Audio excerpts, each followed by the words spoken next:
წავა თუ არა ქართული ოცნება დათმობაზე და რა გეგმით მივა მოლაპარაკების შემდეგ რაუნდზე ოპოზიცია. ივანიშვილის რეპრესიების ახალი სამიზნე. ამჯერად პროკურატურის კითხვებს გიგა ბოკერია პასუხობს.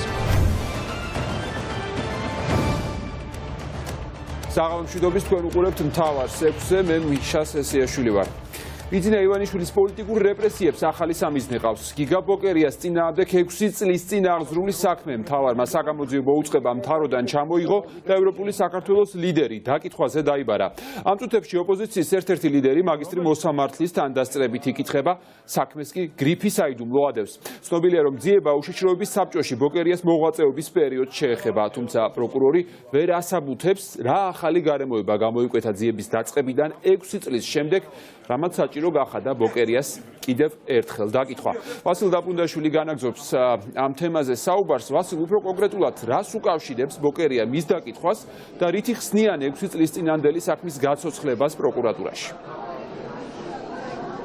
ბიძინა ივანიშვილის პირადი გადაწყვეტილება და ივანიშვილის პირადი ხუშტური, სწორედ ასეთია შეფასება გიგა ბოკერიას მიმდინარე პროცესებთან დაკავშირებით. გიგა ბოკერია აცხადებს, რომ ამ საქმეში მის წინააღმდეგ არანაირი მტკიცებულება არ არსებობს და რეალურად საქმე რაზეც არის დაწყებული, კონკრეტული თანხების გადარიცხვა ხდებოდა მხოლოდ ლობისტებზე და მხოლოდ იმისთვის, რომ საქართველოს საერთაშორისო ასპარეზზე უკეთ ყოფილიყო წარმოჩენილი, მათ შორის უფრო დასტრაპტემში მომხდარიყო საქართველოს ნატოში ინტეგრაცია და ასევე ევროკავშირში ინტეგრაცია. როგორც უკვე გითხარით, ეს პროცესი დაახლოებით 1 საათია, რაც მიმდინარეობს თბილისის საქალაქო სასამართლოში და გიგა ბოკერიას გამოკითხვა მიმდინარეობს მაგისტრი მოსამართლის თანდასწრებით. არის პოლიტიკური კრიზისი და ივანიშვილი სამართლიანი ლიდერი და მის კლოუნები არიან პოლიტიკურ აგონიაში და აქვთ ილუზია, რომ ამ მეთოდებით და ამ მეთოდებში მე არა ვარ არც პირველი არც მეორე შემთხვევა, ხო? ოპოზიციის არაერთი ლიდერი ამ ციხეში ამ ბრალი აქვს აყენებული. რომ ამ მეთოდებით იმ ლეგიტიმურ აღშფოთებას და ბრას საზოგადოების რაც მოყვა მისი მხრიდან გადაგდებას და თქვას რომ ფეხებზე მგიდიხარ თუ ამით ჩაახშოს. რას ვიზავ თუ ეს გზა აირჩია ჩვენ ყველა სცენარისტებს ვზათავართ. ამოცანა საზოგადოების არის რომ ამ კაცმა უკან წაიღოს, შეურაცხყოფა იგზულებული იყოს და დამარცხდება მერე პროპორციულ და მშვიდობიან სამართლიან არჩევნებში. მაგრამ თუ ამ გზას არ ირჩევს და ასლანის გზაზე დგება, სუდია, მაგრამ ეს გამოიწვევს კიდევ უფრო ტრაგიკულ პოლიტიკურ ფინალს მისთვის პერსონალურად. პოლიტიკური დევნის ნიშნებს ამ საქმეში ცხადია ვერ ხედავს ის გამომძებელი, რომელსაც აბარია ეს საქმე. ჩვენ ვესაუბრეთ პროკურორს, რომელიც ამბობს, რომ გამოიკვეთა გარკვეული ახალი გარემოებები და სწორედ აქედან გამომდინარე მოხდა თაროდან ამ საქმის ჩამოღება 6 წლის შემდეგ. თუმცა რა ახალ გარემოებაზე არის საუბარი, პროკურორი შეიძლება ითქვას, რომ ჟურნალისტების ვერცერთ შეკითხვას ამომწურავ პასუხს ვერ სცემს. საქმე არის საკმაოდ მოცულობითი და რამდენიმე წელია მიმდინარეობს გამოძიება. დადგა საჭიროება გიგა ბოკერიას გამოკითხვის, დაესმება კითხვები, ჩატარდა საგამოძიებო მოქმედებები, რომელთა შედეგადაც დადგა გიგა ბოკერიას დამატებით გამოკითხვის აუცილებლობა. კონკრეტულად რა საგამოძიებო მოქმედებები ჩატარდა, როდის ჩატარდა, რა თანმიმდევრობით, იქიდან გამომდინარე, რომ მინიჭებული აქვს საქმეს გრიფი საიდუმლო, ვერ შევოდა ვერ. ამ საქმეს ადევს გრიფი სამსახურებრივი უფლებამოსილების შესაძლებლობად გამოყენება, სწორედ ამ ფორმით მიმდინარეობს გამოძიება გიგა ბოკერიას წინააღმდეგ, როგორც უკვე გითხარით, 1 საათზე მეტია, რაც მიმდინარეობს მაგისტრი მოსამართლის თანდასწრებით ბოკერიას გამოკითხვა. ვასილ დაპუნდაშვილი საუბრობდა გიგა ბოკერიას საქმის შესახებ, რომელიც დღეს კიდევ ერთხელ იკითხება 6 წლის შემდეგ. ამ კვირის ბოლოს ქართული ოცნება და ოპოზიცია ისევ მოლაპარაკების მაგიდას მიუჯდებიან. არაა გამორიცხულია სამგვარი შეხვედრების უკანასკნელი რაუნდიც კი აღმოჩნდეს, რადგან ქართული ოცნება არაფრის დათმობას არ აპირებს. ივანიშვილის გუნდი უარყოფს გერმანულ მოდელს, უარყოფს ასევე მრავალმანდატიანი ოლქების სისტემასაც. გადამწყვეტი რაუნდის წინ ოპოზიცია ისევ ლეიბორისტული პარტიის ოფისში შეიკრიბა და ერთიანი პოზიციის ჩამოსაყალიბებლად შიდა კონსულტაციებს ამ დრომდე მართავს. რუსუდან ჯაბანიშვილი ადევნებს თვალს ამ შეხვედრას, ის პირდაპირ ეთერში მოგვიერთება რუსუდან რა გეგმა აქვს ოპოზიციას და რას ელოდებიან ისინი მართველი გუნდისგან. რა გეგმა აქვს ოპოზიციას ბრძოლის გასაგრძელებლად, ეს დეტალურად გვეცოდინება სწორედ ამ შეხვედრის დასრულების შემდეგ. ოპოზიციაში დაგვიანოსეს, რომ ამ შეხვედრიდან გამოსულები უკვე ზუსტად გვეტყვიან, რომელ დღეს რა რიცხვში და რომელ რეგიონში აქვს საპროტესტო აქტივობა დაგეგმილი.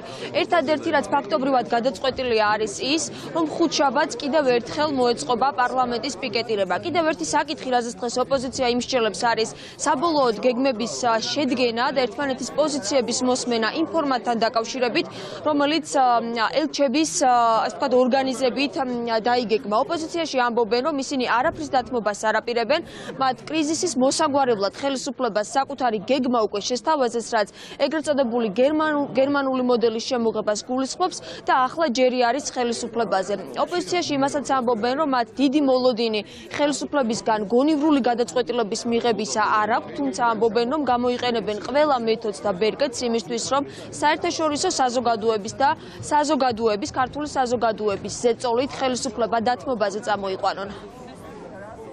სულ უფრო და უფრო მეტად ემსგავსება ჩვენი მასთან ურთიერთობა ჭირვეულის მორჯულებას.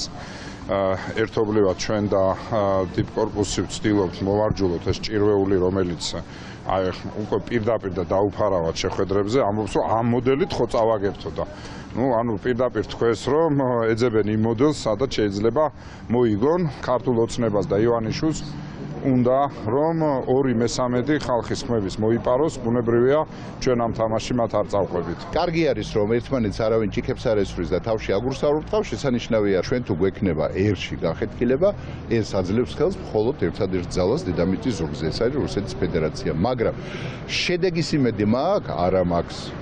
არა, მივდივართ, აიცით რა არის, მივდივართ იმიტომ რომ იქნებ რაღაცა გამოვიდეს ხელისუფლებამ იცის პირველი რომ ოპოზიცია გააგრძელებს საპროტესტო აქციას. ქართული ოცნება გავს კუთხეში მიმწყეულ ვირთხას, რომელიც დარბის და ვეღარ გაიგო რა უნდა ქნას, ხო, სხვადასხვა მხარეს გარბის ხოლმე. ხან ერთს ამბობენ, ხან მეორეს ამბობენ. დიპლომატების თვალწინ აიღეს პასუხისმგებლობა, რომ პარასკევს საკუთარი ასე ვთქვათ, შემოთავაზება მოიტანონ და გთხოვეს, რომ ამ ერთხელაც გვაპატიეთ და კიდე მოგვეწით კვირაზე ცოტა ნაკლები, რომ ჩვენი წინადადება მოიტანონ. ჩვენ ვართ კონსტრუქციული ოპოზიცია, ველოდებით პარასკევამდე. ჩვენ არ ვაპირებთ ოროსანი მოსწავლესავით, მუდმივად დაგვიბრუნონ, ესე ვთქვათ, საშინაო დავალება ორიანით და დაგვავალონ, რომ ხელახლა გავაკეთოთ დავალება და მივიტანოთ მათთან. ჩვენ პროპორციული სისტემიდან წამოვედით დათმობაზე, გერმანულ მოდელზე, შემდეგ გავყავით გერმანული მოდელი, შემდეგ შევთავაზეთ რამდენიმე ვარიანტი მრავალმანდატიანის, ეხლა ნამდვილად მათ მხარეს არის ბურთი. ჩვენ გვაქვს მხოლოდ იმედი საერთაშორისო ზეწოლის თურჩევენ, ერთობლივად უნდა აშენდეს ეს ქვეყანა. ეს ქვეყანა თანხმობით უნდა აშენდეს და ფაქტობრივად დღეს ხელისუფლებას მხოლოდ პოლარიზაციაზე უჭირავს თვალი და მარტო გონია მოედანზე თავისი თავი. აღწევთ რა თქმა უნდა არაფერს, ზუსტად იმ პოზიციაზე, იმიტომ რომ ვართ აბსოლუტურად სამართლის ჩარჩოში, აბსოლუტურად მოლაპარაკებების იმ მიმართულებით, რომ ამ ქვეყანას ჭირდება პროპორციული არჩევნები. მოვისმენთ უკვე უშუალოდ ჩვენ ოპოზიციიდან დელეგირებული ადამიანების მხრიდან მოლაპარაკების დეტალებს.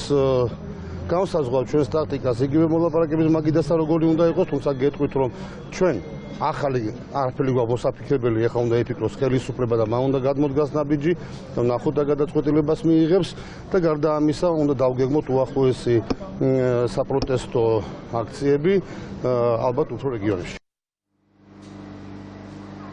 ლეიბორისტული პარტიის ოფისში ოპოზიციის შეკრება დაახლოებით 9 საათის წინ დაიწყო. ამ შეხვედრას თითქმის ყველა ოპოზიციური პარტიის წარმომადგენელი ესწრება, როგორც საპარლამენტო, ისე არასაპარლამენტო ოპოზიციიდან და სწორედ ამ შეხვედრის დასრულების შემდეგ უფრო დეტალურად გვეცოდინება, რას აპირებს ოპოზიცია უახლოესი დღეების განმავლობაში. რუსუდან ჯაბანიშვილი საუბრობდა ოპოზიციაში მიმდინარე მოლაპარაკებებისა და კონსულტაციების შესახებ. ხმაური იყო დღეს პარლამენტში ბიუროს ხდომაზე, სადაც ერთმანეთს თიკა ბოკუჩავა და არჩილ თალაკვაძე დაუპირისპირდნენ. კონფლიქტი კი საბოლოოდ იმით დასრულდა, რომ ოპოზიციონერმა დეპუტატმა დღის წესრიგი პარლამენტის სპიკერს ხელიდან გამოგლიჯა და დახია. დაპირისპირება კი ციხეებში დეპუტატების შესვლის საკითხს მოჰყვა. აღმოჩნდა, რომ ამგვარ ნებართვას პარლამენტის თავმჯდომარე ოპოზიციონერ კოლეგებს არ აძლევს და ამ ფორმით ხელს უშლის მათ მოინახულონ პოლიტიკური პატიმრები.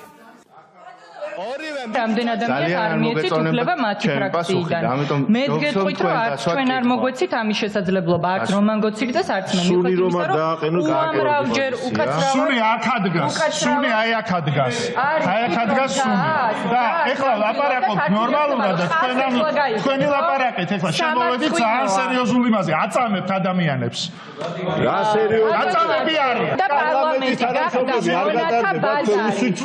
პარლამენტი კი აღარ არის, არის მონათა ბაზარი. უკაცრავად რა მიკროფონს ნუ გამორთავთ. იმიტომ არ შემოვდივართ საერთოდ პარლამენტის ხდომებზე და იმიტომ ვართ ბოიკოტის რეჟიმში, რომ ღირსად არ გთვლით, რომ ამ მონათა ბაზარში მივიღოთ მონაწილეობა. ხო და ეხა მოისმინეთ ჩვენი უფლებით ვისარგებლოთ, რომ ივანიშვილის რეჟიმის პასუხი მოისმინეთ. მოვინახულოთ ბატონო არჩილ. პასუხი მოისმინეთ და ეპატაჟი დაასრულე. დაბძანდი. არცად არ დავბძანდები. სერგო, დაამშვიდე კოლეგა და მოისმინეთ, რასაც გეუბნებით. ბოიკოტის რეჟიმში ვართ, აქ ვართ მხოლოდ იმიტომ, რომ შეგვიშვათ ციხეში ადამიანებთან გასაგებია. დაბძანდით ადგილზე. გაიყვანეთ აქედან თუ შეიძლება ხალბატონი ბოკოჩავა. ეპატაჟი დაასრულე და დამელოდე. მაშინ მიბძანდი სხდომი. ეპატაჟი ხარ შენ თავიდან. გაიყვანეთ სხდომიდან. გაიყვანეთ.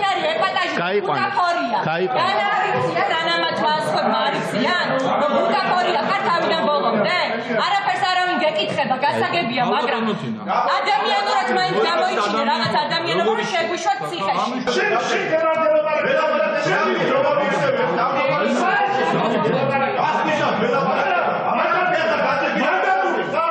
დაბძანდით თქვენს ადგილას და ღვედები შეიკარით. დაბძანდით. ღვედები თქვენ შეიკარით. დაბძანდით. ცუდი გზა გელოდებათ, ჩემო კარგო.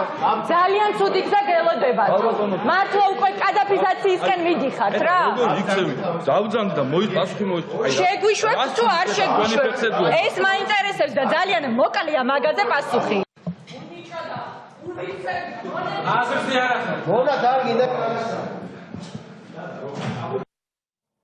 პარლამენტთან ხმაურის შემდეგ 20 ივნისის საქმეზე დაკავებული თამლიანისა და ბუდაღაშვილის მონახულება ციხეში უმრავლესობის წევრმა სოფო კილაძემ შეძლო. დაკავებულების დედებს კი საშუალება არ მიეცათ მათი შვილები ენახათ. მშობლები კილაძეს ციხესთან ელოდებოდნენ და მისგან მიიღეს ინფორმაცია მათი მდგომარეობის შესახებ. ჯანმრთელობის მდგომარეობა უკეთესად არის. ეხლა რაღაც კიდე არ ვიცი ზუსტად ბოლომდე არა ვართ მისული იმაში, რომ დათესილია ის რაც ამოაჭრეს ყურის ძირში და რა პასუხი იქნება, ანალიზის პასუხი ჯერ არაფერი არ აგვაქვს და მე მაგაზე ვნერვიანობ ძალიან. არ ვიცი, არ მინდა რომ ცუდ რამეში გადაიზარდოს და მე ისიც მიკვირსატო ზის ჩემი შვილი იქ, მაგრამ რა კი ზის უკვე ჯანმრთელი მინდა იყოს და მაგაზე უფრო ვნერვიანობ უკვე ის რომ ზის ის არ მადარდებს იმდენად, რამდენადაც შვილის ჯანმრთელობა იმ ციხეში. სოფო კილაძისგან გავიგე ის რომ ჩემი მოთხოვნა ნომერ პირველი მოთხოვნა რომ შეცვლილიყო მისთვის აი ეს ციხის მდგომარეობა საკანი გამოუცვალეს, გადავიყვანთო უთქვამს ციხის უფროს და ანუ უკეთეს პირობებში იქნება და დანარჩენი ახლა გაგრძელდება სასამართლო და ვნახოთ მერე რა იქნება. მე ვარაუდობ რომ შეუცვლიან იმ სამარტო საკანს, სადაც დღემდე არაადამიანურ პირობებში იმყოფებოდა ბატონი ბუდაღაშვილი. რაც შეეხება მუხარას, ისევე როგორც სასამართლოში შემდგომ პროკურატურის გამომძიებლის წინაშე, ასევე ქალბატონი სოფიოს წინაშე განაცხადა და უამბო რა სახის რა ფორმის ზეწოლა ხორციელდებოდა მასზე. მოინახულეთ ეს ორი ახალგაზრდა მათი მდგომარეობა არის ნორმალური.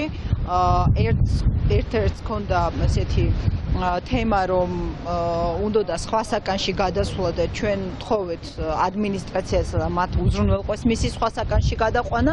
დანარჩენი ხვალ არის სასამართლო და შესაბამისად ვიმუშავებთ მაქსიმალურად, რომ მათი უფლებები იყოს სრულად დაცული. ჯანმრთელობის მდგომარეობაზე მოგახსენებთ, რომ მათი მდგომარეობა არის ნორმალური, არაფერს არ უჩივიან ჯანმრთელობის კუთხით.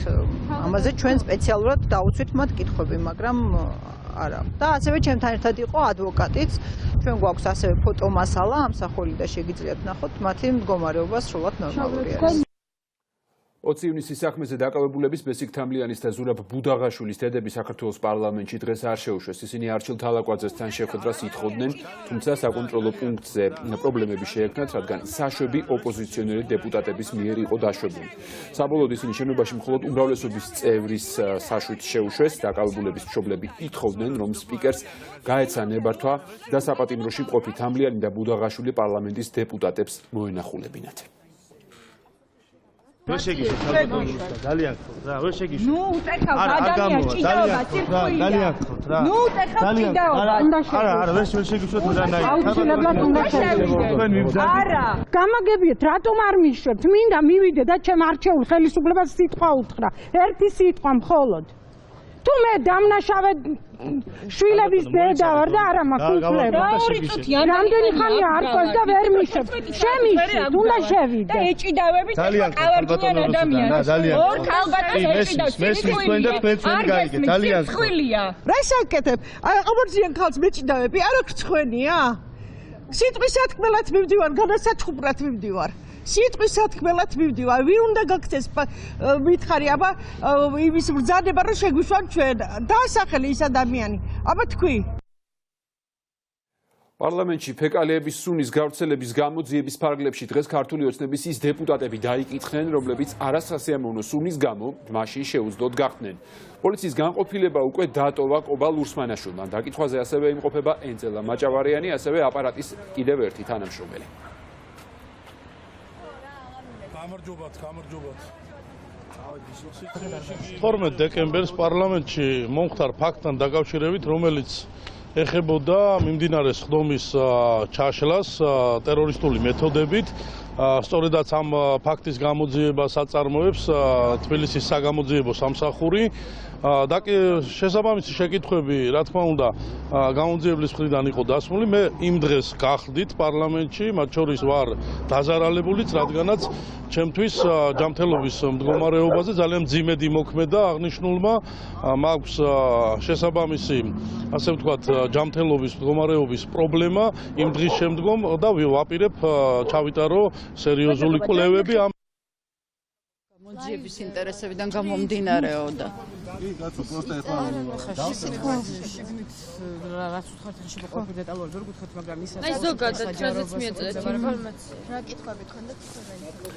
ეს კი არის უკვე ენძელა მაჭავარიანი, საქართველოს პარლამენტის დეპუტატი, რომელმაც სულ რამდენიმე წამის წინ დატოვა პოლიციის მთავარი სამმართველო და პირდაპირ ეთერის რეჟიმში მოვისმენთ მის ახსნა განმარტებებს.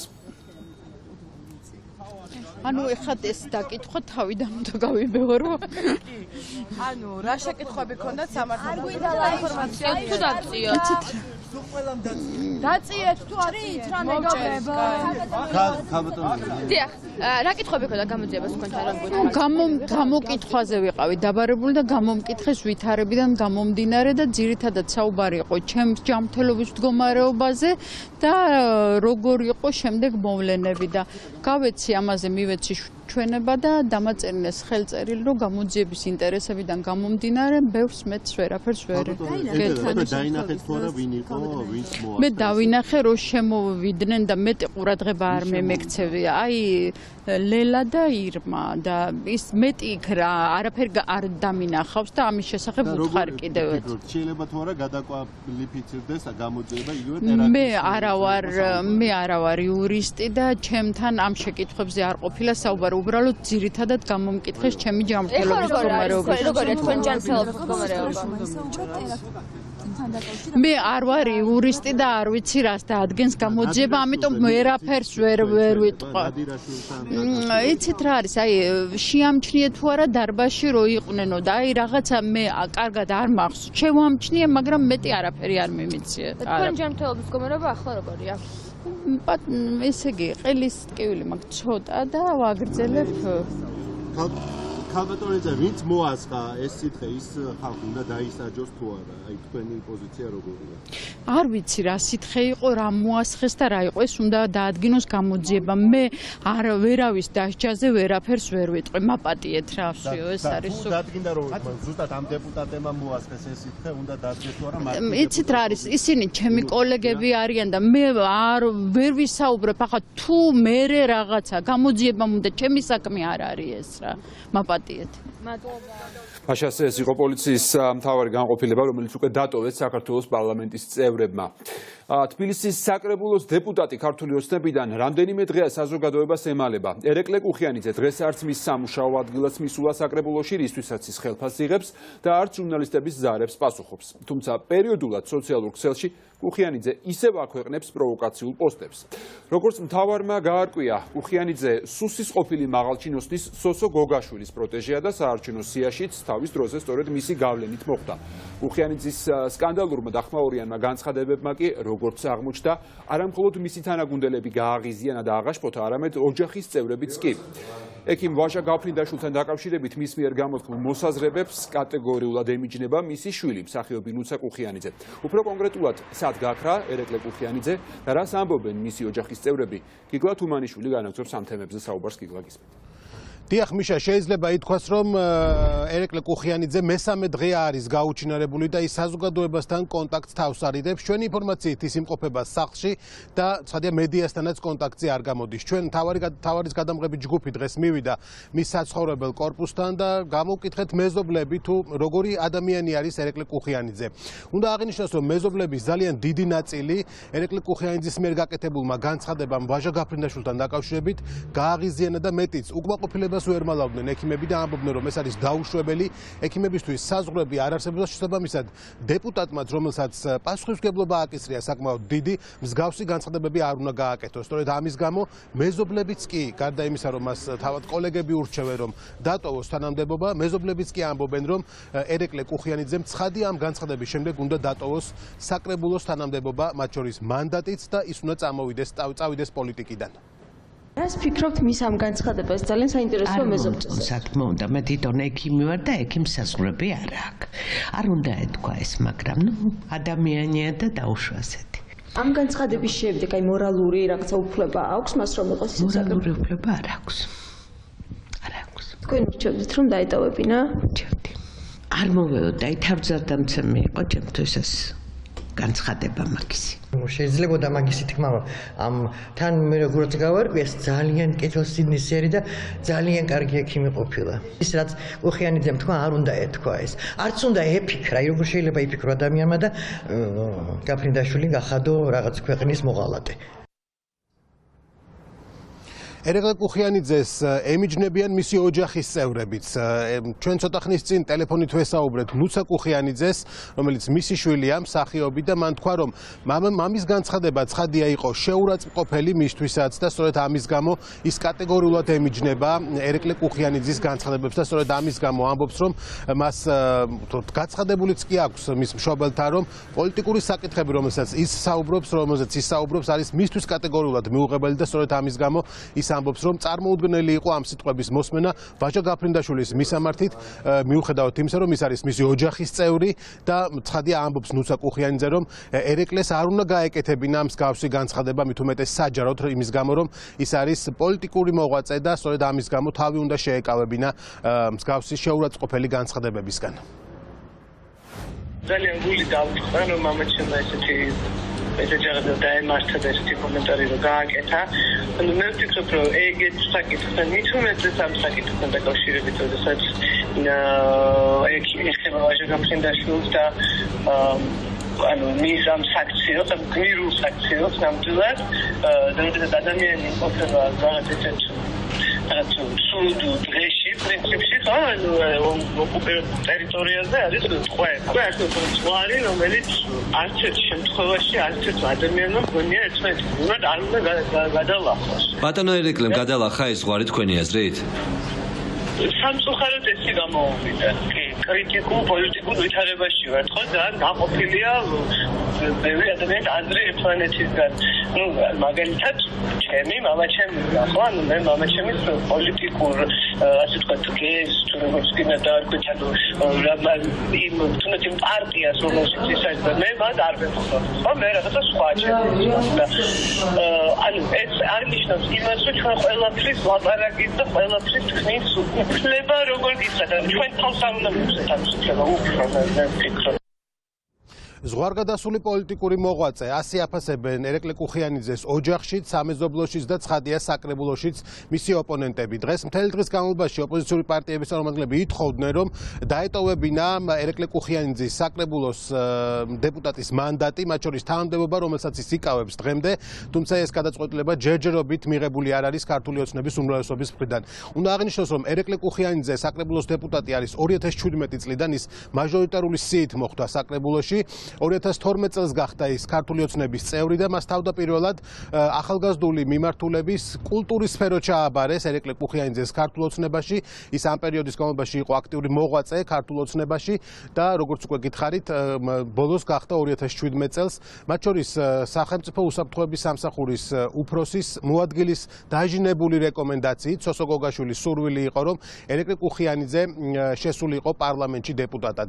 რა დამოკიდებულება ექნება უკვე მის განცხადების შემდეგ, რომელიც მან 3 დღის წინ გააკეთა, როდესაც ვაჟა გაფრინდაშვილს გმირ ექიმს საქართველოს მოქალაქეს, რომელიც ოკუპირებულ ტერიტორიაზე ანდრომდე უკანონო პატიმრობაში იმყოფება, შეურაცხყოფელი სიტყვებით მოიხსენია ისიც, მისი ოჯახიც და ერთგვარ პროვოკაციაშიც კი დაადანაშაულა ერეკლე კუხიანიძემ ვაჟა გაფრინდაშვილის. სწორედ ამის გამო საზოგადოების მღელვარება გამოიწვია მის ამ განცხადებამ და ამის გამო უკვე ამბობენ, რომ უნდა დატოვოს საკრებულო როგორც დეპუტატის მანდატი, ისე თანამდებობა ერეკლე კუხიანიძემ. გადაწყვეტილება ახლა უკვე ქართული ოცნების უმრავლესობაზეა, რა გადაწყვეტილებას მიიღებს უცნობია.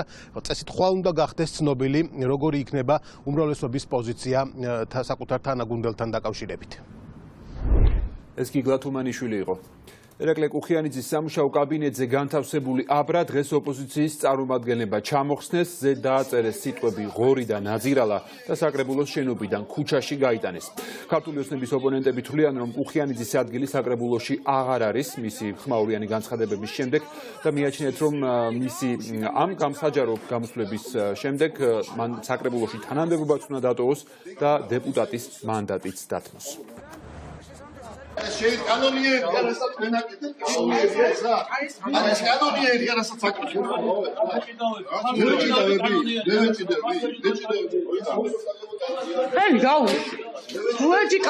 წარმოუდგენელია, რომ ყველაზე დაპირისპირებული პარტიებიც კი კამათობდნენ იმ საკითხზე, რომ კუხიანიძე ფეხი აღარ უნდა დაედგომოდეს საერთოდ საკრებულოში, რომ ადამიანი, რომელიც რუსეთის ტყვეობაში მყოფ გმირს პრაქტიკულად შეურაცხყოფას აყენებს, მის მიტოვებულ ოჯახს შეურაცხყოფას აყენებს და ამის გამო უკვე 24 საათზე მეტი არათუ არ ისჯება, კიდე განცხადებებს აკეთებს.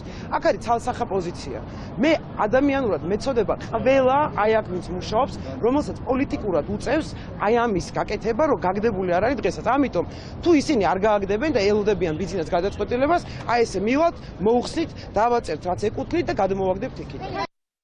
თბილისის საკრებულოსთან კი, რომლის დატოვებაც შეიძლება ძალიან მალე კუხიანიძეს მოუწიოს, დილიდან ხმაური იყო. ქართული ოცნების იმ დეპუტატს, რომელიც ექიმ ვაჟა გაფრინდაშვილს პროვოკატორად აცხადებს, მოსახლეობას კი გიჟებს უწოდებს, სამოქალაქო აქტივისტებმა ნაგვის ყუთი მიიტანეს და უთხრეს, რომ კუხიანიძის ადგილი ამიერიდან საკრებულოში აღარ იყო, არამედ ამ ყუთში.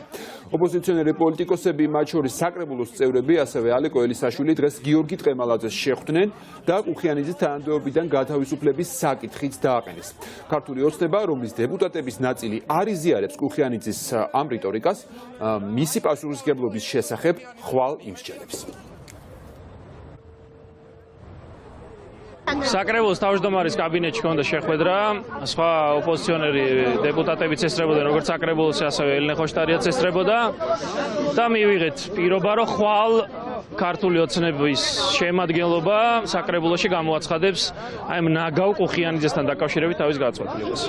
ტექსტი იყო ასეთი საკრებულოს თავმჯდომარისგან, რომ ნაძირალაო, მე ასე ვფიქრობ კუხიანიძეზეო, ანუ დაახლოებით ქვე ტექსტი ეს იყო, მაგრამ ამ ქვეყანაში კიდევ უფრო დიდი ნაძირალა არისო, ბიძინა ივანიშვილიო და აი მან უნდა გადაწყვიტოსო. მეო როგორც საკრებულოს თავმჯდომარეო, აბა ამას რანაირად გადავწყვეტო? დაველოდებიო მთავარი ნაძირალას გადაწყვეტილებასო, მომცემს თუ არა უფლებას, რომ გაუშვა საკრებულო და აი ხვალ გამოვაცხადებ ამასო.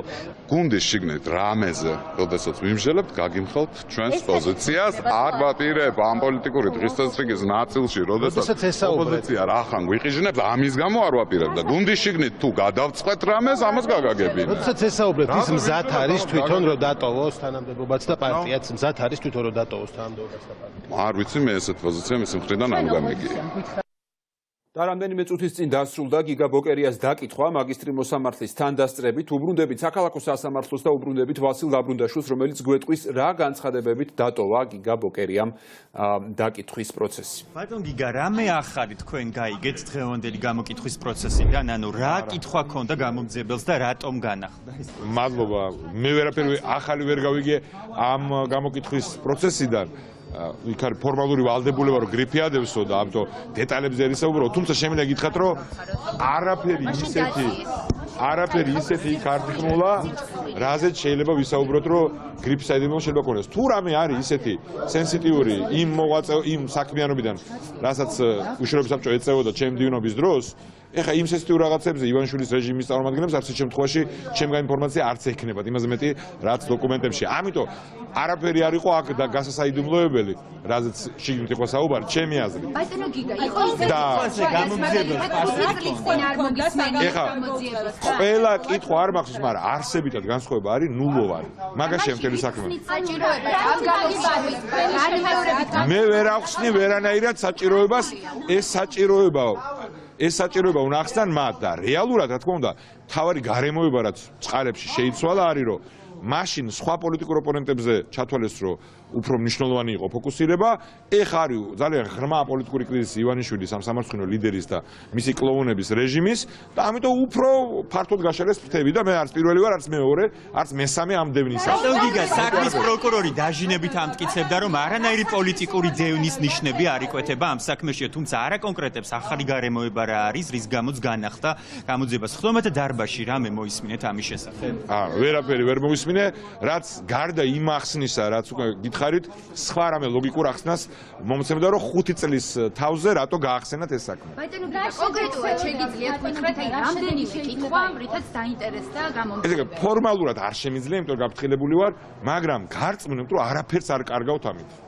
ანუ ახალ საგამოძიებო მოქმედებების ჩატარებაზე იყო საუბარი, პროკურორი ამბობდა რომ ახალ საგამოძიებო მოქმედებებს ჩატარდა და შესაძლოა არ ვიცი. აუცილებელი 5 წლის თავზე. თქვენთვის აი ზუსტად ამას ვკითხულობ, თქვენთვის რაიმე ახალი საგამოძიებო მოქმედების შესახებ არაფერი არ ვიცი. არაფერი არ ვიცი. მისმინეთ ხდომაზე რაიმე აი რის გამოც გახდა. რის გამოც შოკირებული ვარ? არა. შოკირებული არა, რის გამოც დაინახეს.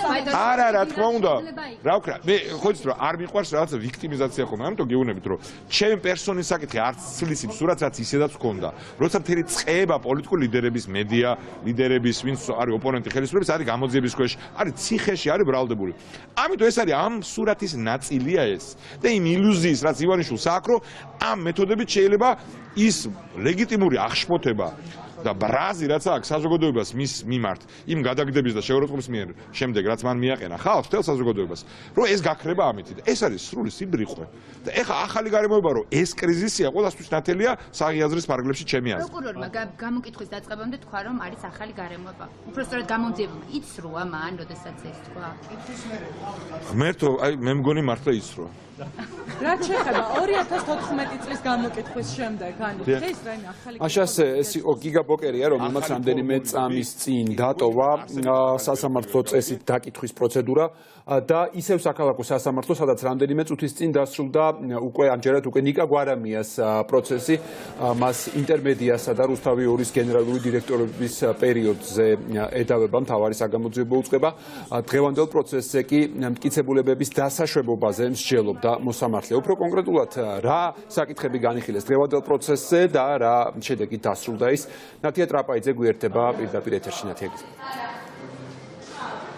შედეგი არ დამდგარა დღევანდელი პროცესის შემდეგ, პროცესი ისევ გადაიდო, ამჯერად მოსამართლე მტკიცებულებებთან დაკავშირებით მსჯელობას გააგრძელებს უკვე 23 დეკემბერს. მანამდე მან უნდა იფიქროს და გააანალიზოს ის პოზიცია, რომელიც მოისმინა როგორც დაცვის, ასევე ბრალდების მხარის მიერ და ეს შეეხება ძირითადად მტკიცებულებების დასაშვებობას, მოწმეთა ნუსხიდან ადამიანების ამოღებას ან ჩასმას. მთავარი განხილვის თემა შეიძლება ესე ითქვას, დღევანდელ პროცესზე იყო, რატომ არ არიან რუსთავი 2-ის უკვე ამჟამინდელი მფლობელი ქიბარ ხალვაში, ასევე რუსთავი 2-ის ყოფილი 9%-ის წილის მფლობელი ნინო ნიჟარაძე, რომელიც განცხადების საფუძველზეც დაიწყო მთავარ პროკურატურაში გამოძიება შესაძლო გადაცემებთან დაკავშირებით და ასევე კობა ბექაური, მარეგულირებელი კომისიის თავმჯდომარე, რომლის უწყების მიერ მომზადებული დასკვნები ერთ-ერთი მთავარი მტკიცებულებაა გვარამიას წინააღმდეგ, რატომ არ არიან ეს ადამიანები მოწმეთა ნუსხაში, რატომ არ დაინტერესდა პროკურატურა ამ ადამიანებით, რატომ არ გამოკითხა ისინი.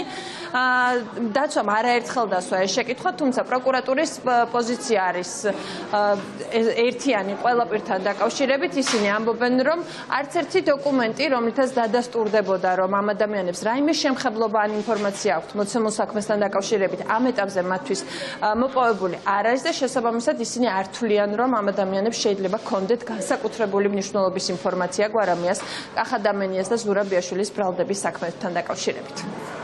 ჩვენ გვაინტერესებს დაკითხვა იმ ადამიანების, ვინც თავს მიიჩნევს დაზარალებულად ჩემი საქმიანობის შედეგად, ეს არის ნინო ნიჟარაძე, ეს არის ქიბარ ხალვაში და იმ ადამიანის, ვისი აბსოლუტურად არაპროფესიული მის კომპეტენციაში არ შემავალი არა ადმინისტრაციული აქტის, არამედ რაღაცა მოსაზრების საფუძველზე ვარ მიცემული პასუხისგებაში, ეს არის კახა ბექაური. ეს ადამიანები უნდა დაიკითხონ აუცილებლად, მათ შორის ჩემს მიერ პირადად ამ სხდომაზე და ეს შემოგონებები გვაქვს ჩვენ დაყენებული. სამწუხაროდ მოუთმენლობა უკვე დაეთყო ამ პროცესსაც, ყოველ მეორე დღეს ჩანიშნა როგორც ჩანს მოსამართლის მიერ ამ ტენდენციას შეიძლება დღეს ჩაეყაროს საფუძველი, კარგია თუ ვცდები, თუმცა ორმა ადვოკატმა უკვე დააყენა შემოგონებები, რომ იგი ვერ დაესწრება პროცესს, ორივე ჩემი ადვოკატი საქართველოში არ იმყოფება ამ დროს. მიუხედავად ამისა, როგორც შევატყვეთ, არ აპირებს მოსამართლე ამ პროცესის გადადებას. მთავარი არის რა, გაირკვეს სიმართლე, გაირკვეს ჭეშმარიტება და სწორედ სიმართლის გარკვევას ემსახურება, მათ შორის დამფუძნებლების იქნება, მათ შორის ყოფილი დირექციის თუ მათ შორის დახასიათების მოყვანილი პირებს. ჩვენ მიგვაჩნია, რომ ეს ხალხი უნდა დაიკითხოს, ამასთან იქეთ დავაყენეთ ბრალდების ხარის მიერ წარმოადგენილი მტკიცებულების დაუშვებლობის საკითხი, ამ ყველაფერს სასამართლო ერთიანად შეაჯამებს. დღეს მიღებულია გადაწყვეტილება გადადების თაობაზე და შემდეგ ხტომაზე გაგრძელდება უკვე სამართლის კოდექსი მხარებს ავალდებულებს, რომ მათ უნდა წარადგინონ კონკრეტული დოკუმენტები, უნდა წარადგინონ გამოკითხვის ოქმები, რომლითაც ისინი დაასაბუთებენ რა ფაქტთან დაკავშირებით, რა დოკუმენტთან დაკავშირებით სურთ ამა თუ იმ მოწმის დაკითხვა. დღევანდელ სასამართლო პროცესშიც გააჩნია დაცვა, რომ მათ არ აქვს არც ერთი დოკუმენტი წარმოდგენილი, რომლის საფუძველზეც სურთ ამა თუ იმ მოწმის გამოკითხვა და ისინი საუბრობენ, რომ შესაძლებელია ისინი ფლობდნენ ინფორმაციას, შესაძლებელია გარკვეულ ფაქტობრივ გარემოებებზე ფლობდნენ. სასამართლო პროცესის კოდექსის ზოგადად პროცესი არ მიმდინარეობს ვარაუდებთან დაკავშირებით, რომ შეიძლება ეს დავკითხოთ, შეიძლება ის უნდა იყოს ოფიციალური დოკუმენტი, რომელზეც დაეყრდნობა სასამართლო. ვინ არის ამ საქმეში დაზარალებული? ბატონო, აღნიშნულ სისხლის სამართლის საქმეში ბრალდების ხარეს პროკურორს გამოტანილი აქვს დადგენილება და დაზარალებულად ცნობილი არის სამაუწყებლო კომპანია რუსთავი 2 და აღნიშნული დადგენილება გაეცნო რუსთავი 2-ის წარმომადგენელს. ნახოთ რა გადაწყვეტილებას მიიღებს მოსამართლე მტკიცებულებებთან დაკავშირებით, როგორც უკვე გითხარით, სხდომა გადაიდო ერთი კვირით, მიუხედავად იმისა, რომ მოსამართლეს დღევანდელი პროცესის გაგრძელება სურდა 2 დღეში 4 შაბათს, თუმცა იმის გამო, რომ ადვოკატებს არ აქვთ თავისუფალი ეს დღე, საბოლოოდ მოსამართლე მაინც მიიღო სხდომის ერთი კვირით გადადების გადაწყვეტილება და სავარაუდოდ მომდევნო კვირაში უკვე ცნობილი იქნება, გადაეცემა თუ არა ეს საქმე სხვა მოსამართლეს არსებითად განსახილველად და რა მტკიცებულებები გადავა უკვე იმ პროცესზე. მათია ტრაპაიძე საქალაქო სასამართლოდან გვერდთვებოდა. სამარცხვინო პრეზიდენტის სამარცხვინო 1 წელი, ტყუილების სკანდალები და გაუგებრობები, რომელიც არ შეეფერება ქვეყნის მთავარ სარდალს. ასე შეაფასა ოპოზიციამ სალომე ზურაბიშვილის პრეზიდენტობის პირველი წელიწადი. ყველაზე სკანდალური კი შეწყალების საქმე აღმოჩნდა მათთვის, რა ეპიზოდთან დაკავშირებით პროკურატურაში ძიებაცაა დაწყებული. რაც შეეხება მმართველ გუნდს და თავად საქართველოს პრეზიდენტს, ის მისი საქმიანობის პირველი წელით კმაყოფილია. ქალბატონო სალომე, ელოდით ასეთ კრიტიკას, ასეთი დოზით, საკუთარი მოქალაქეები უნდობლობას გიცხადებენ. მე არ მინახავს საკუთარი მოსახლეობის უნდობლობა. მე დავდივარ ქუჩაში, გავდივარ რეგიონებში, ხვდები ხალხს უამრავი ძალიან დიდი დოზით და ძალიან დიდი დოზი სიყვარულით და ჩემთვის საზომი იმისი თუ როგორ აფასებს მოსახლეობა თავის პრეზიდენტს ეს არის. სალობიეშიც ვივლი, სხვადასხვა ადგილებში, თავშეყრის ადგილებში ვივლი ძალიან თავისუფლად, ფეხით სიარულს გავაგრძელებ და ვიქნები ჩემ ხალხთან ერთად, სადაც საჭირო არის, როგორც საჭირო არის. რა მთავარი მიღწევა აქვს საქართველოს თქვენი პრეზიდენტობისას? ქალბატონო სალომე. საქართველოს პრეზიდენტმა აჩვენა, რომ ის არ არის ვალდებული რომელიმე პოლიტიკურ პარტიასთან და როდესაც საქმე ეხება საკითხებს, მნიშვნელოვან საკითხებს, მას აქვს სხვადასხვა პოლიტიკური პარტიებისგან განსხვავებული პოზიციები, განსხვავებული მოსაზრებები, იყო სირთულეები ამ პერიოდში, ვინაიდან პირველად ხდება, როდესაც საქართველოს ყავს ქალი პრეზიდენტი და ქალი პრეზიდენტი, რომელიც არც ერთი პოლიტიკური პარტიის წევრი არ არის რეალურად. მე დარწმუნებული ვარ, რომ ამ სირთულეებს ჩვენი დემოკრატიული სისტემა მოერევა. ეს ადამიანი საფრთხეს უქმნის ჩვენს სახელმწიფოებრიობას, სერიოზულ ზიანს აყენებს ჩვენი ქვეყნის იმიჯს, ჩვენს საერთაშორისო პარტნიორებთან, ჩვენს მეგობრებთან. ამიტომ დარწმუნებული ვარ, მას შემდეგ რაც ძალიან მალე შეიცვლება საქართველოს ხელისუფლება, პარლამენტი, რომლის უფლებამოსილებაც არის ეს, განიხილავს და დაამტკიცებს მის იმპიჩმენტის საკითხს. მან მოახერხა, რომ ყველა შიში რაც ჰქონდა საზოგადოების უდიდეს ნაწილს ამ სამარცხვინო არჩევანთან დაკავშირებით ივანიშვილის, რომელიც მან ქვეყანას დაასვა ძალადობით და მოსყიდვით, გაამართლა.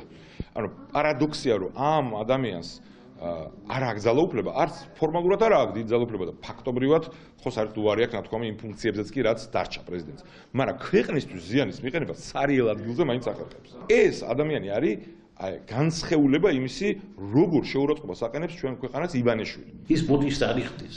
იტყვის რაღაცა სისწულელეს, თელ ჯარს მაგალითად მიაყენებს შეურაცხყოფას, ყველა ქართველ გმირს მიაყენებს შეურაცხყოფას და მე გვიხსნის, რომ ჩვენ დებილები ვართ და ვერ გავიგეთ სხვა რამის თქმა უნდა. ახლა პრობლემაა მომხრეებში. რამდენ ხანს უნდა უყუროთ ახლა ამ უსაქციელობას და როდის დაფიქრდება საქართველოს პარლამენტი, რომ მან უკვე ჩაიდინა ისეთი რამეები, რომელიც ქართული კანონმდებლობის მიხედვით იმპიჩმენტს იმსახურებს. ეკოლოგიური ქურდობა ასე უწოდებს ფრანგული ლეპოინტი ბიძინა ივანიშვილის ხეებით გატაცებას და წერს, რომ ამ დამანგრეველმა კაპრიზმა, რომლის შედეგადაც მილიარდერმა 93 ხე გადარგა, 1430 ხე განადგურდა. ივანიშვილი ხარჯავს ფიქრის გარეშე. მისი ქონება 5 მილიარდია, რაც საქართველოს მთლიანი შიდა პროდუქტის მესამედია. ის საკუთარ თავს ჩუქნის ყველაფერს, ხეებს, სასტუმროებს, ნახატებს, ეგზოტიკურ ცხოველებს და ძალაუფლებას. სტატიაში საუბარია ციხეებიდან გამოშვებულ რუსეთის ჯაშუშებზე, ქვეყნის არაფორმალურ მეთოდებით მართვაზე, იმაზე, რომ მთავრობის წევრები ივანიშვილთან ვალში არიან და რომ მთავრობას ბიძინა ივანიშვილი აკომპლექტებს მისი პირადი ექიმებით, პირადი ბანკირებით, ასისტენტებით და თავისი დაცვის უფროსებით. ლეპოინტი გამქრალ დაპირებებზეც საუბრობს და მათ შორის იხსენებს პროპორციული სისტემის შესახებ ბიძინა ივანიშვილის მიერ ნათქვამ ტყუილს.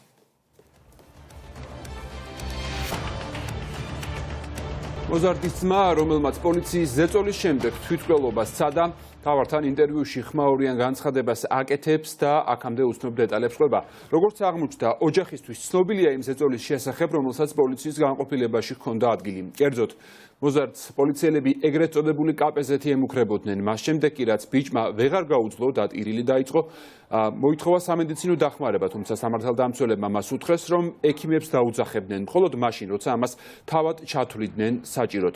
ოჯახის ინფორმაციით დაკითხვას აწარმოებდა 3 სამართალდამცველი, მათ შორის 1 ქალბატონი. სამ პოლიციელს ჰქონდა შეხება, ერთი ეს მარიამი იყო და 2 მამაკაცი, რომელთაც მიიღეს აგრესიულ გამოხტომებში მონაწილეობა და ჩემი ძმა გაიყვანა ერთ-ერთმა მათგანმა ცალკე ოთახში. ანუ როგორც მე ვიცი, დაკითხვა როდესაც მიმდინარეობდა, იყო დაძაბულობა ჩემ ძმასა და გამოძიებელ შორის საკმაოდ ხმამაღალი ყვირილით, ესე ვთქვათ და დედამსა და ჩემი ძმის დამშვიდება, როგორც ისინი აცხადებენ, მოხდა გარიდება იგივე სივრცეში, თუმცა დედა ამბობს, რომ ეს ასე არ ყოფილა. როდესაც დაიძაბნენ ჩემი ძმა და გამოძიებელი, ერთ-ერთი პოლიციელი იქონჯდომი წამოიმართა და ჩემ ძმას შეურაცხყოფელი სიტყვებით მიმართა. ამ ხმაურზე გამოვიდა კაბინეტიდან კიდევ ერთ-ერთი თანამშრომელი და სწორედ იმან გაიყვანა ჩემი ძმა ცალკე ოთახში დასაკითხად, ანუ ცალკე ოთახში შეიყვანა. როდესაც იქიდან გამოვიდა, ჩემი ძმა იყო ატირებული, მოითხოვა სასწრაფოდ, თუმცა გამოძიებელისგან მიიღო შემდეგნაირი პასუხი, რომ ის თუ ჩათვლიდა სასწრაფოდ, ხოლმე იმ შემთხვევაში გამოიძახებდნენ სასწრაფოს. შემდეგ, როგორც ვიცი, დედამ კითხა ჩემ ძმას თუ რა მოხდა, რა უთხრეს და უთხრა, რომ კაპეზეთი დაემუქრნენ შიგნით. ცენტრი ემპათია და ის იურისტები, რომლებიც დაშავებული მოზარდის უფლებებს იცავენ, იმ პოლიციელების პასუხისგებლობის საკითხზე საუბრობენ, რომლებიც დაკითხვას აწარმოებდნენ და ასევე აწარმოებდნენ ზეწოლას არასრულწლოვანზე. მათი თქმით, საჭიროა საკითხის მოკვლევა გენერალური ინსპექტორის სამსახურმა დაიწყოს და ძიების დასრულებამდე ეს სამართალდამცველები თავის საქმიანობას ჩამოშორდნენ. განმარტებას აკეთებენ იმ სკოლაშიც, სადაც სწავლობდა დაშავებული მოზარდი. სკოლაში ამბობენ, რომ მოსწავლე მათ არ გაურიცხავთ. აუცილებელია შინაგან საქმეთა სამინისტრომ პასუხისგებლობას დროებით ჩამოაცილოს შესაბამისი თანამდებობის პირები. პირველ რიგში გამომძიებელი ქალბატონი მარიანა ჩოლოიანი, რომელიც იმძიებდა ამ საქმეს და ამავე დროს დიდუბეს ჩუღურეთის შესაბამისი განყოფილების უფროსი. კრიტიკულად აუცილებელია სწორედ ამ ვერსიის განხილვა და იმის დადგენა შესაძლოა თუ არა, რომ კონკრეტულ სამართალდამცავებს ჰქონდეთ კავშირი პირდაპირ ნირიბად, რომ მოზარდმა ეს გადაწყვეტილება მიიღო. აქ არა მარტო პოლიციის დანაშაული, სავარაუდო დანაშაული იკვეთება, არამედ იკვეთება თვითონ ამ სკოლაში შექმნილი მძიმე ფსიქოლოგიური გარემო და არაადეკვატური დამოკიდებულება არასრულწლოვნების მიმართ. როდესაც მშობელი მოდის ჩვენთან ნებისმიერ კერძო სკოლას შეგიძლიათ კითხოთ, რა ვიცი ახლა. როდესაც მოდის ჩვენთან და მე იცით რა ოჯახური მიზეზების გამო უნდა გადავიყვანო ბავშვი. ძალით ხო არავის დავტოვებს სკოლაში. ის რომ ვინმეს გაუგდია ან რაიმე ესეთი ყოფილა, ეს არის გამორიცხული ამბავი. როდესაც საქმე ეხება ასეთ სენსიტიურ თემას, პრაქტიკულად დანაშაულის დაბრალებას. მე დანაშაულს არავის დავაბრალებ და თუ ზუსტად არ ვიცი ეს. და ვიღაცები გვაბრალებენ მათ სინდისზე იყოს. საოკუპაციო რეჟიმის ტყვეობაში საქართველოს კიდევ ერთი მოქალაქე აღმოჩნდა. გასპის მუნიციპალიტეტის სოფელ ქვემოჭალის მცხოვრები 91 წლის გორა ღარიბაშვილი ცხინვალის მილიციის წინასწარი დაკავების იზოლატორშია მოთავსებული. ოჯახს გამოსასყის თანხასთან დაკავშირებით ცხინვალიდან ჯერჯერობით არავინ დაკავშირებია. მომხდარის შესახებ ინფორმირებულია ასევე ევროკავშირის სადამკვირვებლო მისია. კანადაში 32 წლის საქართველოს მოქალაქე საეჭვო ვითარებაში გარდაიცვალა. ახალგაზრდა მამაკაცი წარმოშობით თელავიდანაა, ის მეგობართან ერთად კანადაში თითქმის 7 წლის განმავლობაში ცხოვრობდა. გარდაცვლილის დედის თქმით, მისი შვილი ერთ-ერთ რესტორანში დაიღუპა, თუმცა მომხდარის მიზეზებისა და გარემოებების შესახებ მას დაზუსტებული ინფორმაცია არ აქვს.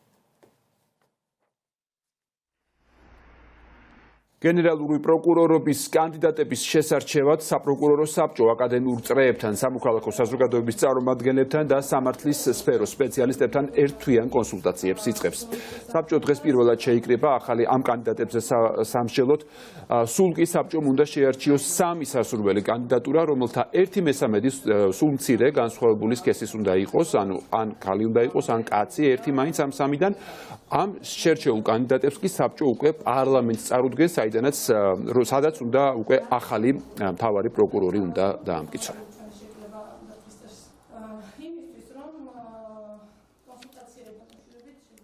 ირაკლი ოქრუაშვილის მეგობრის კობა კოშაძის საქმეზე მომდევნო პროცესზე ის პოლიციელები უნდა დაკითხონ, რომლებმაც ის 5 თვის წინ დააკავეს. დღეს კი მხარეები მხოლოდ შესავალის სიტყვებით წარსდგნენ. ადვოკატის შეფასებით საქმეში არ არსებობს მყარი მტკიცებულებები და კოშაძე მხოლოდ იმ მოტივით არის დაკავებული, რომ იგი ირაკლი ოქრუაშვილის მეგობარია. მას ბრალად იარაღის უკანონო შეძენა შენახვა ტარება ედება, თუმცა დაცვის მხარის თქმით, ექსპერტიზით იარაღზე მისი ანაბეჭდები არ იქნა აღმოჩენილი.